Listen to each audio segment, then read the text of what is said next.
Alright, so this is the new updated Try Friendship and Madness beat the game, no duping speedrun tutorial.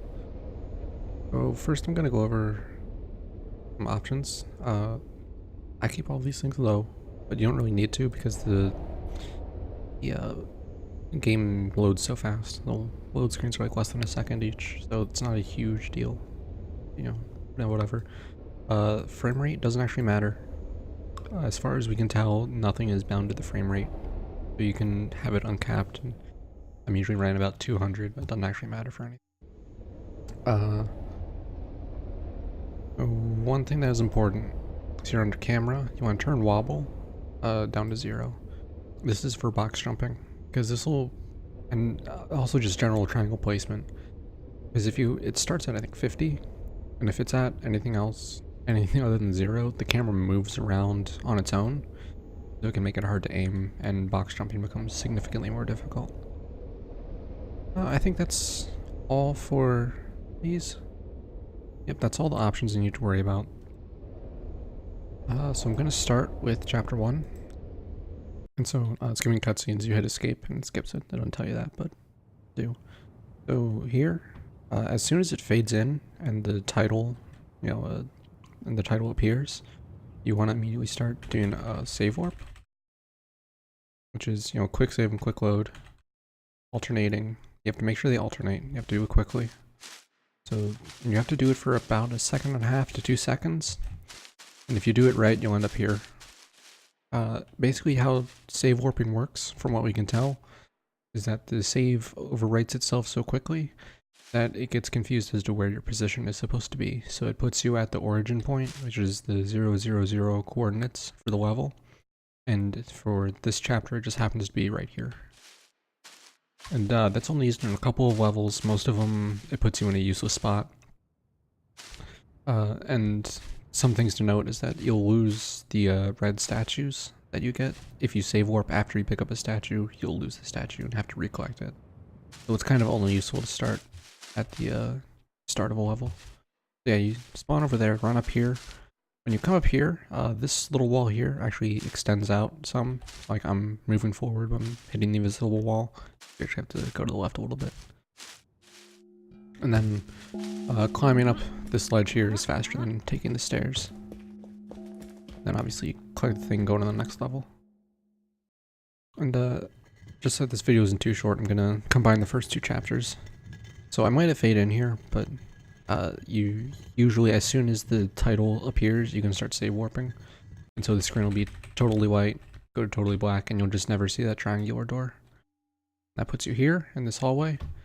One thing to note, this isn't important for beat the game, but this door, obviously you can't hit the switch to lower this, and there's one of the golden idols back there, so if you're doing all idols, you can't do the save warp. You have to run through the level.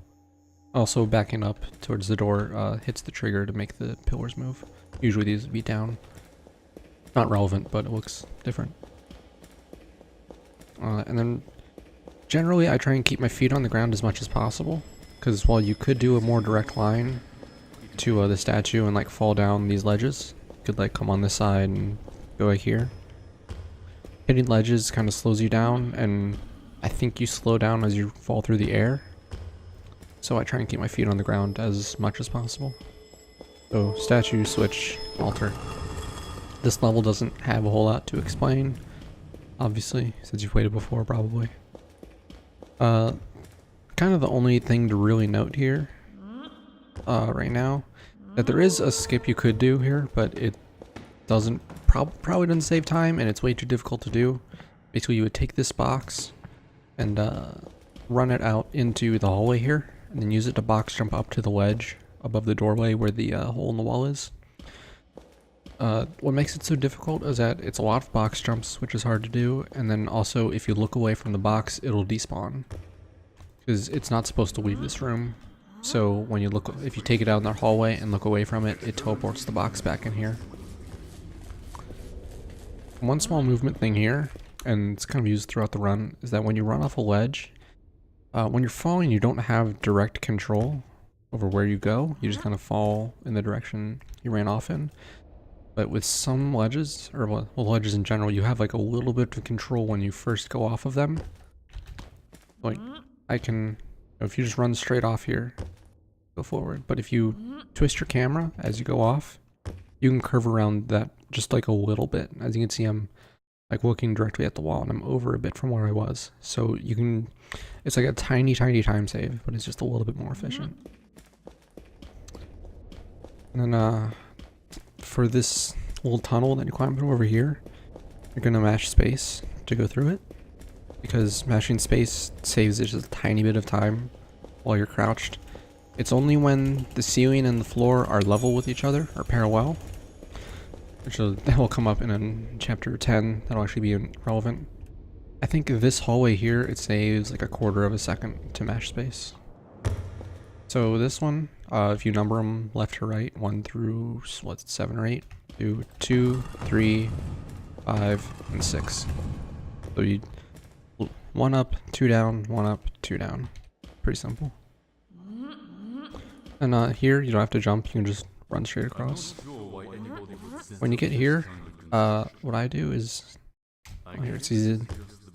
Basically, I'm going to turn around, jump, and grab the statue all in one motion. I'm going to do kind of a circular mouse motion. And this lets me, if I do it right, this lets you jump back that way and kind of jump over the steps. Because like I said earlier, hitting the ground kind of slows you down a little bit. So you want to hit the ground as few times as possible. Like that. You can jump this way while still grabbing the statue.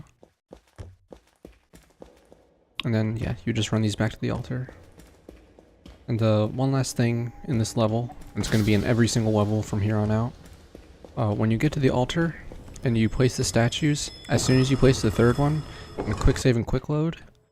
And then that'll make this portal appear faster. And it saves about 1.5 seconds in each level.